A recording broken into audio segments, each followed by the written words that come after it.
பிஸ்மில்லாஹிர் ரஹ்மான் ரஹீம். அன்றைக்கு நாங்கள் உழுவோடு இந்த தொழுகையுடைய ஃபர்துகள் 19 பார்த்தோம். அதில் முதலாவது நியத்து வைத்தல், ரெண்டாவது தக்பீர் தஹ்ரீமா கெட்டுதல். தக்பீர் தஹ்ரீமான்னு சொல்லி தந்துட்டேன் உங்களுக்கு. மூணாவது வந்து நின்று தொழ சக்தி உள்ளவர் நின்று தொழுகிறது.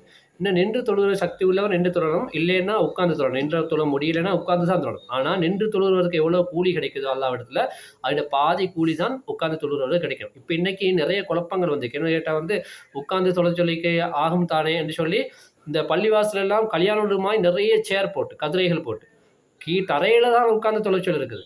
சேர்ல இல்லை, தரையிலேயே உட்கார முடியாத நிலைமை வந்தால் தான் என்னது சேர்ல உட்காரணும். அதாவது ரொம்ப குனிய முடியல, ஆகவே கீழே உட்கார முடியலன்னு சொன்னா தான் அப்படி. ஆனால் இன்றைக்கி பள்ளிவாசல் எல்லாம் இந்த கல்யாண வீடுமாய் பெரிய மண்டபங்கள் மாதிரி சேர் போட்டு நிறைஞ்சி. ஆனால் அதே சாப்பாடுன்னு சொல்லி டக்குனு கீழே தரையில வைங்க, 6 பேரா உட்காருங்கன்னு சொல்லுங்க, எல்லாரும் உட்காந்துருவாங்க. அப்போ அல்லாவுக்காண்டி தொழுவுறதுக்காக வேண்டி தரையில் உட்கார மாட்டாங்க. ஆனால் சாப்பாடுன்னு சொன்னால் உடனே உட்காந்துருவாங்க. அது எந்த கல்யாண வீட்டுக்கு போனாலும் சரி, சாப்பாடு வீட்டுக்கு போனாலும் சரி, அது தன்னுடைய வீட்டில் பாய் போட்டு உட்காந்தாலும் சரி, அதுக்கெல்லாம் உட்காருவாங்க.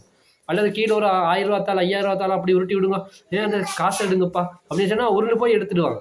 ஆனால் அல்லாவுக்காண்டி தொழுவுறதுக்கு என்னது கைகால் முடியாது. சரி, இப்போ 4வது பரல் என்னது? சூரத்துல் ஃபாத்திஹா ஓதுறது. சூரத்துல் ஃபாத்திஹா கட்டாயம் ஓதணும். பிஸ்மில்லாஹிர் ரஹ்மானிர் ரஹீம் சொல்லித்தான் ஓதணும். இந்த சூரத்துல் ஃபாத்தியாவை வந்து எப்போ ஓதுறதுன்னு கேட்டால் வந்து முதல்ல தக்பீர் கெட்டின உடனே, தனியாக தொழுகிறதா இருந்தால் தக்பீர் கெட்டின உடனே நம்ம வந்து அவுது பிஸ்மி ஓதாமல் வஜ்ஜகத்து தான் ஓதணும்.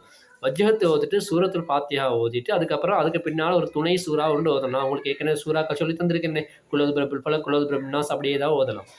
ஆனால் இமாம் ஜமாத்தோட தொழும் பொழுது நாங்கள் இமாம் ஜமாத்தோட ஆரம்பத்தில் சேர்ந்துட்டோம்னு சொன்னால், இமாம் தக்பீர் கட்டும் போதே நாமளும் சேர்ந்துட்டோம்னு சொன்னால், அவர் இமாம் வஜ்ஜகத்தை சத்தம் இல்லாமல் ஓதுவார். அதே மாதிரி நாங்களும் வஜ்ஜகத்தை சத்தம் இல்லாமல் ஓதணும். அதுக்கப்புறம் இமாம் சூரத்துல் ஃபாத்தியா அல்ஹம்து சூரா ஓதுவார். அந்த டைமுக்கு நாங்கள் அமைதியாக இருக்கணும். இமாம் வேறொரு சூறா ஓதும் போது தான் நாங்கள் என்ன செய்யணும்? அல்ஹம்து சூறாவை ஓதணும்.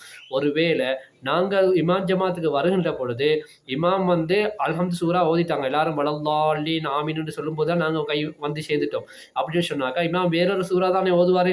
அந்த இமாம் ஓதக்கூடிய சூறா இமாம் வளமையாக பெரிய சூறா தான் ஓதுவார் அப்படின்னு எங்களுக்கு தெரிஞ்சிருந்தா, ஏற்கனவே பழக்கமாக இருந்தால் வஜ்ஜகத்தை ஓதிட்டு அல்ஹம்து சூறா ஓதலாம். அல்லது சாதாரண ஒரு சூறா தான் ஓதுறாரு அப்படின்னு சொன்னாக்கா நம்ம என்ன செய்யணும்? அந்த இடத்துல வஜ்ஜகத்து ஓதப்படாது. தக்பீரை கெட்டினுடனே என்ன செய்யணும்? இமாம் வேறொரு சூறா போது அல்ஹம்து சூறா தான் ஓதணும். ஒருவேளை அப்பவும் லேட்டாக வந்து, அதாவது இமாம் ருக்குக்கு போகிறாரு, கடைசி சூறாவுடைய கடைசி வருது அப்படின்னு சொன்னாக்கா நம்ம வந்து நம்மளால் முடிஞ்ச அளவுக்கு அல்ஹம்து சூறா ஓதணும். அதை ஃபாஸ்ட்டாக ஓதப்படாது. அல்ஹம்துலில்லாஹி ரப்பில் ஆலமீன் அப்படி ஓதப்படாது, நிதானமாக ஓதணும். எங்களுக்கு எத்தனை ஆயத்துகள் வசனங்கள் ஓத கிடைக்கும் அதோட ஓதிட்டு இமாம் ருக்கு போகும்போது நாங்களும் ருக்கு போதும். இதுதான் என்னது அந்த அல்ஹம்து சூறா